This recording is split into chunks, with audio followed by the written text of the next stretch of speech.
hole. Let's take a little bit of a look at it in more detail. Cookie, walk us through this one. Yeah, and hole number 10 right here, start of the back nine, or the second nine, is just a wonderful golf hole. You know what you have to do. You have to shape the ball right to left to catch this slope. That slope right there is about 260, 270 yards off the tee.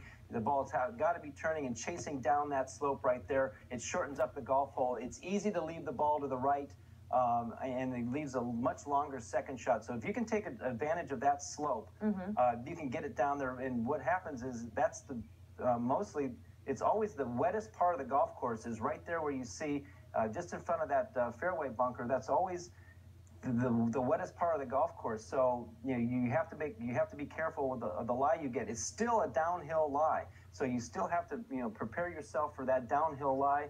Historically, this is the toughest golf hole through the years. Also, it's one of the top 5 toughest greens to hit in regulation, no matter if you're in the fairway or not. So it's a very, very difficult second shot because you're off a downhill lie. It's always a little bit wet, and you've got to fit the ball onto a green that really doesn't accept shots. It kind of repels shots. You've got to go in with the proper shaped shot. The ball's got to be up in the air, difficult off of a downhill wet lie. So it's a very, very difficult second shot. And true to Augusta, you're always on some sort of a slope. So you really have to pay attention to where, what type of golf shot you're going to play. You're speaking about finding a green in regulation. I was listening to Tommy Fleetwood yesterday.